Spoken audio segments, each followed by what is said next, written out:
Hello, everyone. Hello, everyone, and welcome. Please join me in welcoming our webcast viewers. My name is Michael Bach, and I am the CEO of the Canadian Centre for Diversity and Inclusion and a director of the Canadian Club of Toronto. Viewers, thank you for joining us.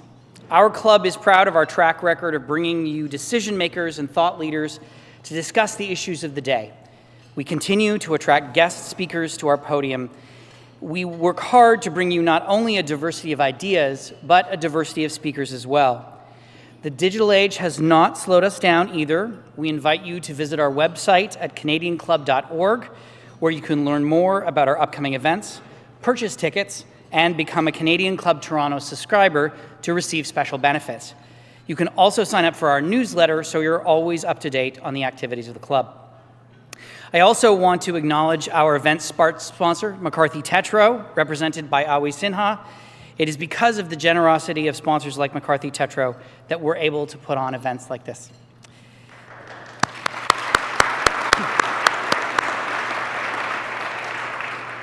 I would also like to thank LinkedIn and One Step, who have kindly sponsored the participation of the Youth and Young Leaders Table, with attendees joining us this afternoon from C.W. Jeffries Collegiate Institute. Welcome and thank you for being here.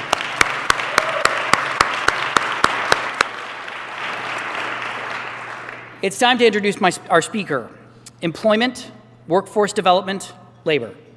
They all have one thing in common: good quality jobs. The Federal Minister of Employment, Workforce Development and Labour has been mandated to help Canadians get the skills they need for good quality jobs. The government strongly believes that having a robust middle class requires Canadians to have well-paying employment opportunities. Minister Patty Hajdu embraces the challenge at hand. Well known as a compassionate advocate, she believes in helping Canadians succeed in an inclusive and supportive society. First elected in 2015, Minister Hajdu is aware that access to good quality jobs relies on training, education, and lots of collaboration. This means addressing the changing workforce, the way people work, and the needs of women and other underrepresented groups. Minister Hajdu regularly meets with provincial and territorial representatives to discuss ways that post-secondary education can be made accessible for all. She also works with her cabinet colleagues to make sure that barriers to finding work in existing and emerging sectors are reduced and eliminated.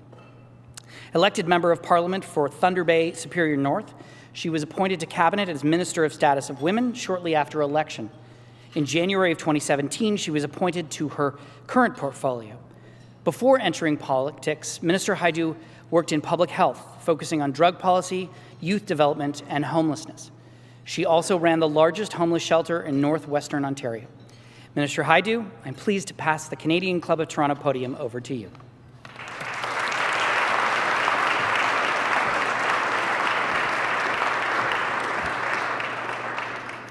Well, thank you very much, Michael and Colleen, wherever you are, for inviting me and for the excellent lunch and the fantastic company at the head table.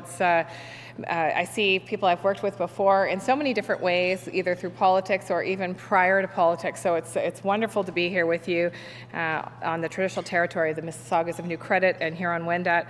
And it's wonderful to hear about the history of the Canadian Club and the changes that all of you reflect in the changing face of the club. I would say that, you know, your remarks, Michael, really sort of sum it up. I mean, I have come to the world of politics because I truly believe that good social policy is good fiscal policy. And I can tell you that the reason why I believe that is that the final experience prior to politics of running a homeless shelter taught me that when we do nothing, it's very expensive, and that we're not very good at calculating the cost of doing nothing. We're really good at talking about how much it costs to do something, but we're not very good at calculating the cost of doing nothing. And that was the fundamental perspective that drove me to politics, and in particular to federal politics, because I felt that as a federal politician I would have a possibility if I was elected, which I was, to influence that way of thinking. And I've been so honored to be part of Prime Minister Justin Trudeau's cabinet, where I actually get to present that perspective every day to often very willing and open colleagues who believe the same thing. So today I am going to talk about inclusive growth, and I'm going to talk about how it's connected to the agenda that you've heard us talk about, which is the growth of the middle class, and how we're doing that in collaboration with businesses, educators, and in fact Canadians. Now, you have heard us talk a lot about growing the middle class, and you know, there's a fundamental aspect of growing the middle class that I think we don't often talk about as much, and that is if we're actually going to grow the middle class, we need to get more people in it. You know, we have a stable middle class in Canada, and of course our middle class has seen some challenges in many different ways, but if we really truly fundamentally want to grow the middle class, what that means is that everybody's going to have a fair chance at success. When Canadians feel that they have that fair chance at success, they are confident, and they invest in themselves, and they spend money on their families, and they're productive, and they're entrepreneurial. I want to thank the businesses in the room today for the important work that you do every day to make sure that our economy thrives. And I want to also acknowledge that you're not just job creators, you are investors in your communities.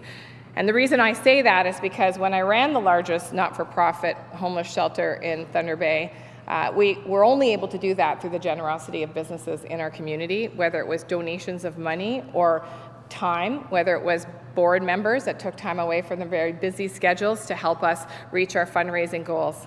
And so I want to thank you all for the contributions that you make outside of being the job creators, which is obviously a very important role. Now, why is it important to invest in good quality jobs for Canadians? It seems like it's an obvious statement, but obviously in Ontario we don't necessarily see the same perspective as our new Premier. Our government has taken bold measures to ensure that Canadians have a fair chance at success because we know that this is connected to a growing economy. And let me just get personal for a minute. I was a single mother for most of my children's lives. I left my partner when my eldest son was 3 years old. He was a butcher. I was a not-for-profit worker. There wasn't a lot of money in our family. I managed to finish university at 28. I was the first in my family to graduate with a post-secondary education. It was a game changer for my family. And it was a game changer when I got that first job at Public Health and I went from $35,000 a year to $52,000 a year. Sounds really low now when starting salaries are around $50,000 for a young graduate. But it was a huge change in our family situation. I had benefits, I had a pension. I knew that when I was sick or my children were sick, that I would be able to care for them. I had an employer that believed in flexible workplaces so that I could actually give them my best. And I stayed with that organization for 9 years.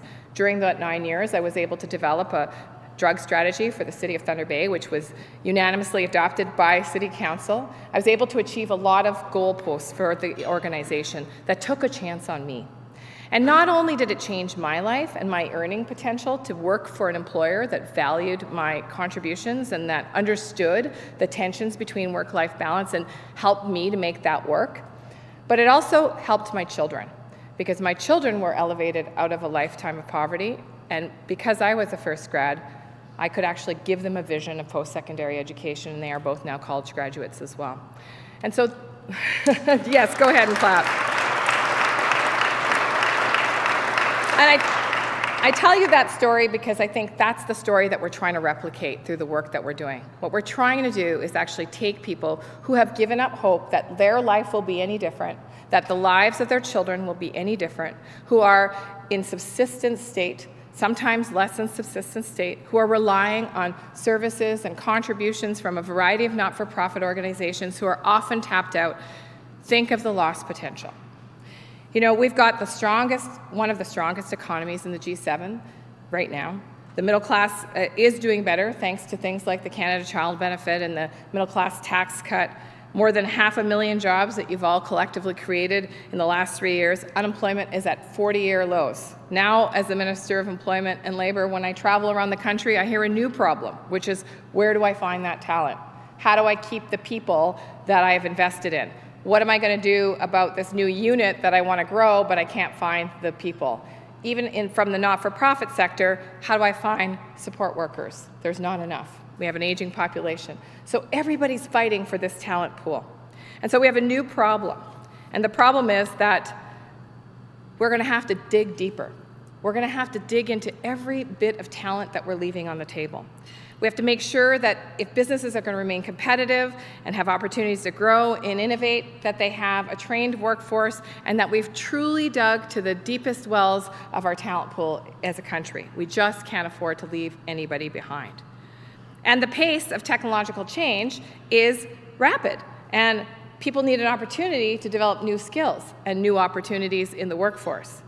So we've launched new policy and programs that can help workers adapt to changing circumstances and get the skills they need. And employers are seeking partnerships more and more and more, whether it's with academia, whether it's colleges, universities, polytechnics, whether it's with government, because they know that they need to work together to ensure that talent pool continues to grow. So some of the things that we've done is invest in things like an innovation and skills plan, to launch things like the Pan-Canadian Artificial Intelligence Strategy so that we remain a global leader in this area. We've also launched something called the Global Skills Strategy. We saw an opportunity as our cousins to the south of us were tightening up opportunities to attract the best and brightest. We took a leap of faith and we decided that we would launch a strategy to actually ensure that people knew that Canada was a place that they could come if they had those rare talents and skills. And businesses worked with us, and now you can get somebody who has a very rare set of skills into the country within 3 weeks. A game changer for businesses that actually had the opportunity to unlock that next level of growth if they could find that person, attract and retain them. We invested in something called Skills Boots for workers that have been out of the workforce for over 10 years. This is an opportunity to either have more money through Canada's student grants to reflect the cost of living for older workers, but also flexible EI, even increased flexibility with employment insurance so that if an older worker is in a job where they have an opportunity to retrain in another field or within that particular company, they can take those supports and gain those opportunities. And I'm really excited about something we'll be talking about very soon, the launch of the Future Skills Centre. Now, this is really hard to explain to everyday Canadians, but the best way that I can explain this is we need to take bigger chances. We need to try new things, and we need to innovate in the area of skills development. And so we're really excited about the Future Skills Centre because this is a $500 million investment over a number of years that will allow us to really dig into what employers need, whether or not the way that we're delivering skills training as a country is effective for employers, for people, for Canadians, and whether we can see better integration between how people are learning and what employers need. So, as I said, the economy is doing well, and the labor shortages are a challenge. And so a big part of my job is tapping into those folks that have traditionally been left behind. So one of the things that we've had the ability to do, and we're working on now, we'll be able to talk about it in a couple months, is the renewal of the youth employment strategy. Now, the majority of money that we spend on skills training is actually delivered through transfers to provinces and territories. And we've increased that money as well. We're excited about the new negotiations that we were able, or the agreements that we were able to achieve with the provinces and territories because it actually commits them to measuring outcomes, something that we've never done. I have to tell you, I was a little surprised when I landed in politics to realize that as the Government of Canada, we did very little outcome measurements. But the new labour market transfer agreements compel provinces to actually have a more robust analysis of outcomes. When we deliver training in XYZ way, what actually happens to the individual? How does that affect their earnings immediately? What does it look like 10 years from now? These are the kinds of questions that we have to be asking ourselves. So that's exciting. But the youth employment strategy is we've held on to a little pot of money. And the little pot of money that we deliver through the youth employment strategy is really for those most vulnerable young people, the ones that are typically left behind, the ones that oftentimes are not in school, not in work, that have a really difficult challenge getting into the labor market. And we have often delivered that in partnership with not-for-profit organizations, with colleges and universities, renewing the youth employment strategy to focus on the most vulnerable and ensure that there's better supports for people to thrive will actually result in, I think, better outcomes for young people and better outcomes for business. You know, one of the things that I'm excited about with the youth employment strategy is removing some of the barriers for young people that traditionally have been in place. So we're looking at recommendations that have come from business. Things like, should the Canada Summer Job Program have a criteria of being a student? Is that necessary? And these are the questions that we've been asking ourselves so that we can broaden criteria and ensure that every young person who needs an opportunity in the workforce has that opportunity. We've also made changes to the Canada Student Loans and Grants. We've increased grants by up to 50% for middle class and lower income families. We're ensuring that students don't have to pay back their student debt until they're making at least $25,000 a year. This is important because I cannot tell you how many families I've spoken to who have never taken on student debt, who have never applied for Canada Student Loans, and who discourage their kids from actually applying for Canada Student Loans and Grants, despite the fact that in some cases they would be eligible for a very high level of grants. And that's because of the fear of debt. The fear that that child is going to have a really hard time if they graduate paying back that loan, even though we know that the majority of Canada's student loans are paid back. And so by making sure that students have some level of comfort that they will be able to earn a basic income before they're compelled to pay back their loan, it actually alleviates some of the stress and helps more people consider post-secondary who maybe haven't been able to consider that before. The investment in skills training and apprenticeships is really important as well, and I'm glad to see members of the skilled trades here today. You know, we have a skilled trades shortage in this country. 65,000 positions every single year go unfilled. Isn't that shocking?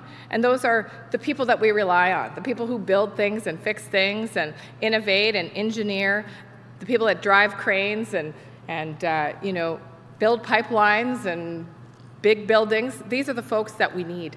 And when I hear about a labor shortage in the skilled trades, what that means to me is a real hit to our economy and a loss of opportunity for so many young people who maybe haven't considered themselves in those professions. And part of it is the stigma of choosing a skilled trade. I have a son now who's an operating engineer, started off in welding, and I can't tell you how many times he heard jokes about his intelligence as a welder. We have to stop doing that. These are highly skilled professional positions.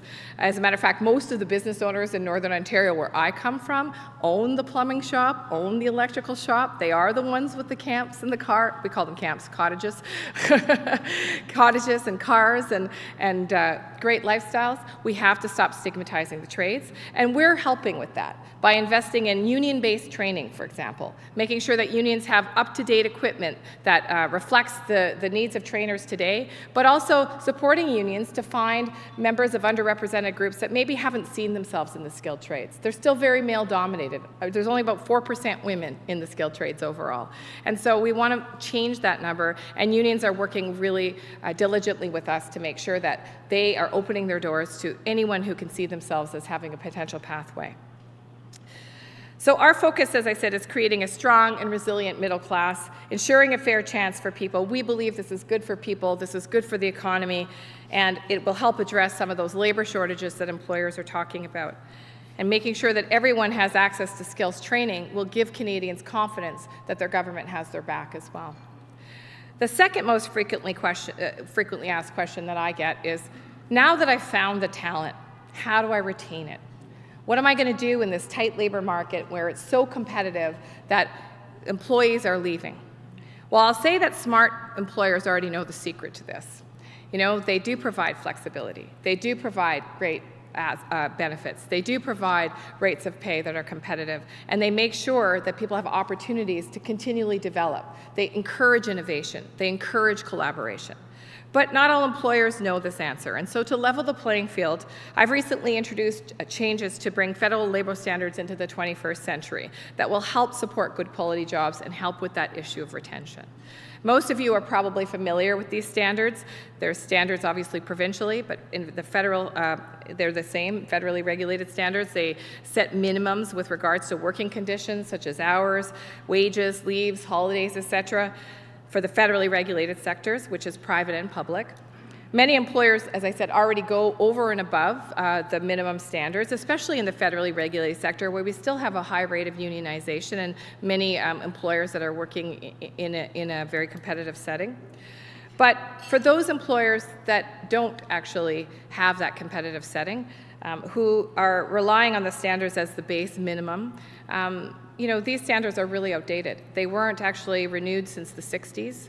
There's no provisions for sick days, for example. There's no protections for schedule changes. There's no protections for equal work of equal pay, and I'm not talking about the gender kind, I'm talking about the part-time versus full-time kind. And so for some employees, these are the only protections they have. So we know that as the nature of work is changing, we have to keep pace with the standards that we set as a minimum level of employment. So to make sure we got it right, we consulted with businesses, we consulted with labor groups, we consulted with Canadians. In fact, some of you most likely have participated in these consultations over the last year. And one message that we heard loud and clear was that as the work has changed in Canada, the labor standards have not. And so the changes that we would propose, some of the changes we're proposing would, among other things, eliminate minimum length of service requirements for general holiday pay, sick leave, maternity leave, and parental leave, help improve work-life balance by introducing new breaks and leaves, a new 5-day personal leave of which 3 days are paid. Those could be used for sick days. Those could be used for a family emergency. I think of all of the people that are stuck in a sandwich generation. You get the call that your elderly mother has fallen. There's not much you can do if there's no one else to go and manage that situation at the hospital. Very stressful for many, many people. 5 days of paid leave out of 10 days in total for victims of family violence, a Budget 2018 commitment to address the extra challenges that women face when they're leaving a domestic violence situation. And to ensure that employees in precarious work are paid and treated fairly by having access to labor standards that would introduce equal treatment protections, for example. And this is in addition to some of the earlier changes that we had to take immediately, like ending unpaid internships for young people that aren't attached to a course or a curriculum. Creating protections to prevent and address harassment and violence in the workplace through the recently passed Bill C-65. If we want to retain women, we're going to have to make sure that they dramatically experience less harassment in the workplace.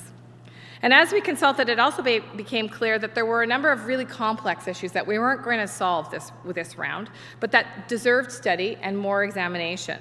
Things like a federal minimum wage. And so these will be studied by an expert panel that will be announced shortly. And we know that the changes that we're proposing will be challenging for some workplaces, not all. So we're going to continue to work with employers as we develop the regulations so that we really understand the impact and that we can work together to make sure that as we introduce these changes, that business has a voice in terms of how practically to do that. Business owners know that taking care of their biggest investment, their people, is actually connected to their bottom line. And when standards are higher, as I said, it makes recruitment and retention easier. Engaged employers and higher levels of employee satisfaction lead to an increase in productivity, lower turnover, lower recruitment costs, lower absenteeism. I can tell you as the operator of a homeless shelter, it was the most challenging piece of my job, was constantly recruiting. We weren't able to pay very high salaries. We didn't have a workplace that people would choose as their first choice. And the cost of actually recruiting people and training them and then losing them was one of the biggest hits to our budget. And it had implications beyond immediate cost. It actually had implications on our safety of our operation. The other challenge in terms of that constant churn is the challenge to reputation. You know, we all know that people know certain firms as great places to work and other organizations as not so great places to work, and that reputation has a value. And so we know that good employers protect that value, and they make sure that that reputation that they have out in the workforce is one that lives up to a standard that allows for better retention and attraction. So I wanted to talk a little bit also about proactive pay equity legislation. You know, we've just recently introduced this. I was happy to be with the Canadian Bankers Association to talk about proactive pay equity. In fact, many organizations have already proactively done this themselves and will have very little adjustments to make. But, you know, this is also connected to economic growth. We still have, well, there is a gender wage gap. And depending on who you talk to, it's 27 cents on the dollar all the way down to 13 cents on the dollar. So there are different varying numbers. But let's just assume that a woman earns 88 cents for every dollar that a man earns, and that's a sort of a conservative estimate. What a loss we have in terms of economic prosperity. Women need the opportunity to be fairly compensated for work of equal value. This is a hard conversation for many Canadians because they don't necessarily understand this. I see some nodding heads. I think probably some of you have gone through pay equity experiences. I was lucky to go through this as an employer when I ran the shelter because it gave me some insight and the ability to talk about this. But fundamentally what pay equity is about the valuation of what work that is typically considered female. That's the best way that I can describe it. You know, I was getting my makeup done the morning that I was doing an interview on pay equity, On Your Morning, I think it's called.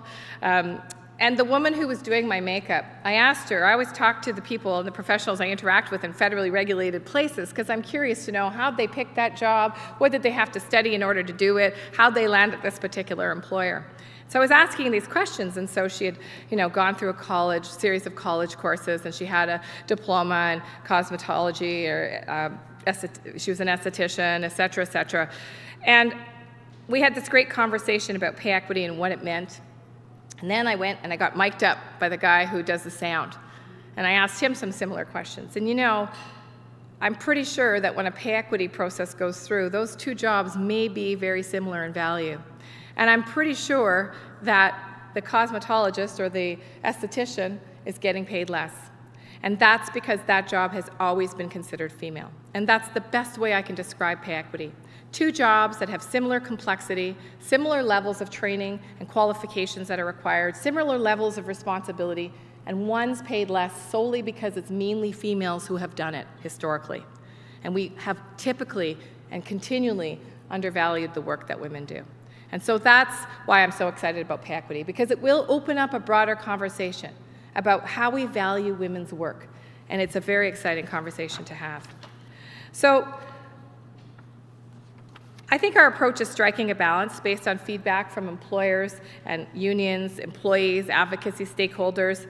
I think that when we look at pay equity, for example, it will reduce litigation. It will reduce the large payments that we see through a complaint-based system that we currently have federally regulated.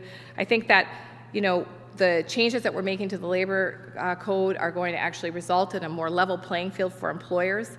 I think that, when we have employers that are not doing the right thing by employees, they're profiting essentially at the expense of other employers who are doing the right thing. And I think that there's an opportunity to have a conversation about this from a purely economic perspective, that this is truly good for our economy when everybody does have a fair chance to succeed. We're still not there yet. We know that Indigenous people, people with disabilities, women and newcomers still struggle to participate in the workforce despite how hot the economy is, and they face systemic barriers. So it's great to talk to Michael about the work that he's doing through the Diversity Council, but we need more people having that conversation. And I think, the tightening labor market is helping to have that conversation, but I think we need allies in this work. We can't do it alone as a government, and we know that we can support the work that you're doing, but we need help to break down those systemic barriers. The work that we're doing at the federal level in terms of appointments to boards and tribunals is a perfect example of how hard it is. When we were appointed, there was a big deal made about a gender-balanced cabinet, and that was a big deal. First time in Canadian history. And the Prime Minister's answer is pretty legendary, too. He was pretty surprised that a reporter asked him why. And, essentially, his answer was, why not? Which is kind of a great way to think about it. But the other thing that we did in terms of diversity was actually, with the power that we had, change our appointment process to courts and tribunals and different kinds of boards that are federally regulated. And we dug deeper, and we asked people to apply, and we asked MPs to ask people to apply, people that hadn't traditionally been represented on these boards, women and people who were a visible minority, and Indigenous people, and people with disabilities. And then we thoughtfully dug and dug and dug, and we held off on some appointments until we could actually get the right people in place. And that's the kind of action I want all of you to do. I want all of you to take that challenge away today and think about how you personally can lead to a more inclusive, diverse workplace. How you personally are going to examine your own biases in the work that you do and in the way that you ask questions in interviews, in the way that you recruit, in the way that you promote. Because that's how we're going to really get to a truly diverse, inclusive workplace. And believe me, it's beneficial for all of us. Thank you very much.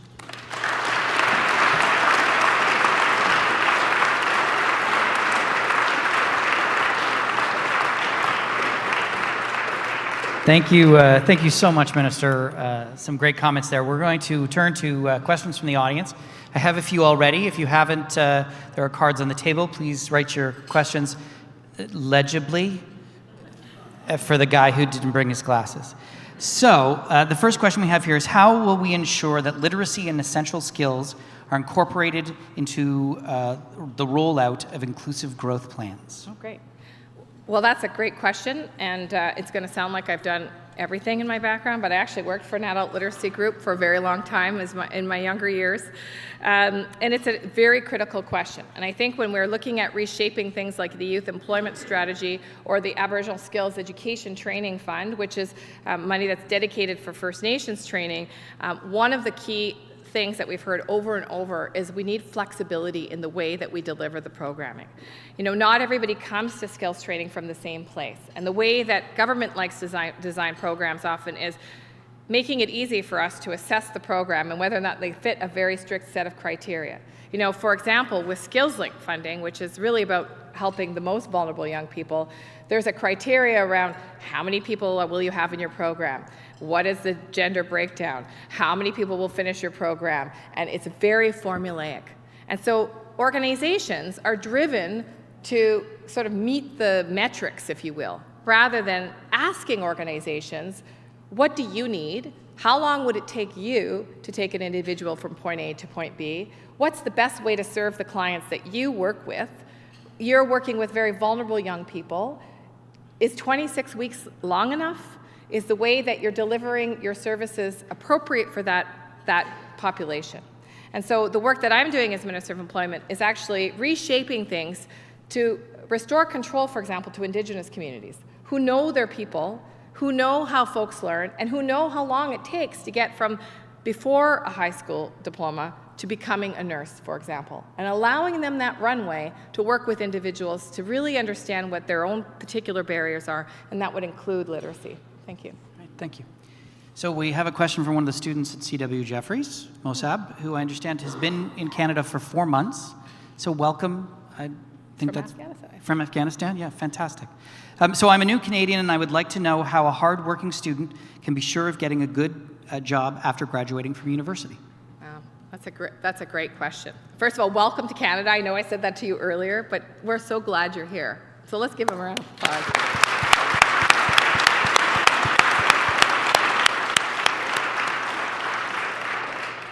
That's why it's so important that all of you consider how you can actually increase diversity and inclusion in your workplace.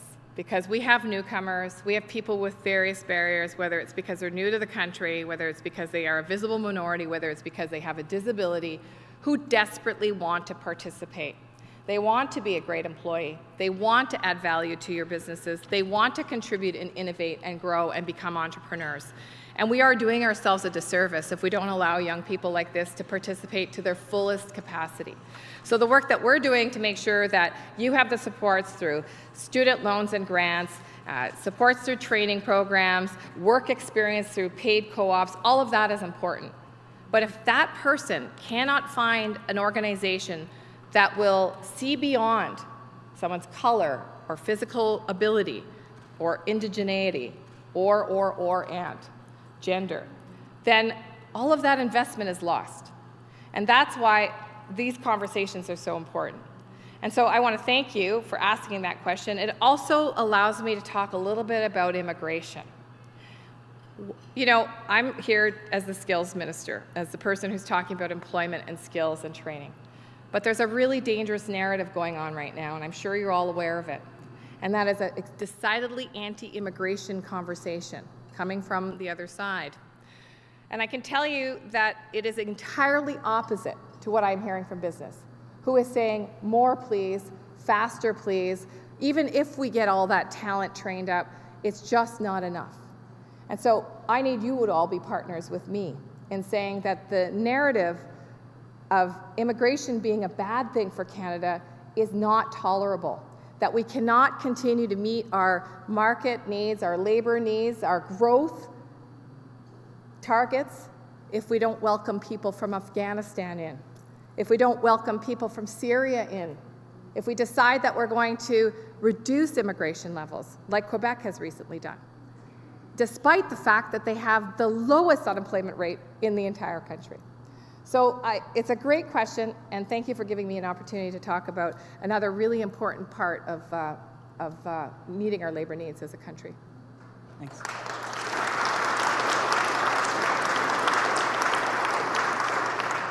He set the bar high for his classmates, but I haven't seen any of them asking a question. Just saying. So will the Global Talent Stream program for foreign workers be extended? It's a great question. You're right. It is a pilot project. We wanted to have some time to assess, first of all, whether it would work, whether employers would use it. The answer is yes. Whether or not we had the skills and occupations narrowed down or broad enough, the answer is I think we can broaden it. And whether or not it would be seen as beneficial by the business community, and the answer is yes. And so we are looking at how we can ensure that the Global Talent Strategy stays as a permanent program. Of course, I can't presuppose the budget 2019, but what I'll tell you is that we know we have a winner here, not just for business, but for our country. So this will be our last question. You mentioned skills trades as a particular gap. What are the other gaps that are a focus for your programs? Well, that's also a great question. Listen, there are gaps pretty much in every sector. What I'll tell you, though, is that one of the things that we have to turn our mind to is that almost every profession needs math skills. And so something that I'm hearing over and over and over from various sectors is that people are really concerned about sort of the fundamental skills, especially in the STEM sectors, that young people are essentially not gaining through the K-12 space. We do have an opportunity to work with provinces and territories on curriculum a little bit, but not a lot. Certainly, we're trying to accelerate that through the Investment and Future Skills Center, who I think will be able to help us identify how we get to meeting those gaps. I will say that really no matter where I go, I hear about gaps in various sectors, whether it's tourism, whether it's healthcare, whether it's skilled trades. As we see this tightening labor market, we see a real challenge for employers in a variety of sectors to find the talent they need. But what I'm excited about is the ability to work with the Future Skills Center on better sort of orienting how we're reaching people at every age and stage of development to make sure that they have the skills that employers are going to be able to use.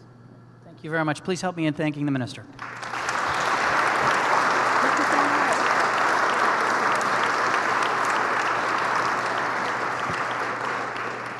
Minister Hajdu, on behalf of the Canadian Club of Toronto, I would like to extend our thanks for your speech today. There were a number of things that I took away from the speech. Not surprisingly, I would agree with most everything you said. But a couple things that stuck with me, things like calculating the cost of doing nothing, which is such an important thing. We can have a bit of foresight in saying, oh, this is going to save us this money on this program. But the reality is, what's it going to look like in 5 or 10 years? The talent shortage is one that my organization deals with on a daily basis, talking to employers about the reality that you're just not in a position to turn anyone away at this point. But on top of that, we need people in good paying jobs because that impacts society as a whole. And I often think about doctors who come to Canada and they find themselves in survival jobs driving cabs where they're making minimum wage or relatively close to minimum wage. Whereas if they were allowed to practice in their field, they would be making $300,000, $400,000, which in turn would mean increased tax dollars, which would go back into infrastructure and so on and so forth. So some wonderful things that you shared with us today. A couple things before we conclude. A couple events coming up I want to tell you about. On Tuesday, November the 13th, the Chief Operating Officer of the National Football League, Marianne Turk, will be here to talk about the resilience of the NFL. It's going to be a very interesting conversation. The NFL is not Canadian football, I don't know what Canadian football is, so moving on. Yes. And on Thursday, November 14th, we will host a dynamic panel of experts to address Canada's innovation and technology strategies. Please visit our website at canadianclub.org to purchase tickets. Once again, I would like to thank today's event sponsor, McCarthy Tetro, for your generous support. I'd also like to thank mediaevents.ca and Canada's Online Event Space and VVC for live streaming today's event. Thank you all for being us today, either in person or online, and we look forward to having you at an event soon. Enjoy your day.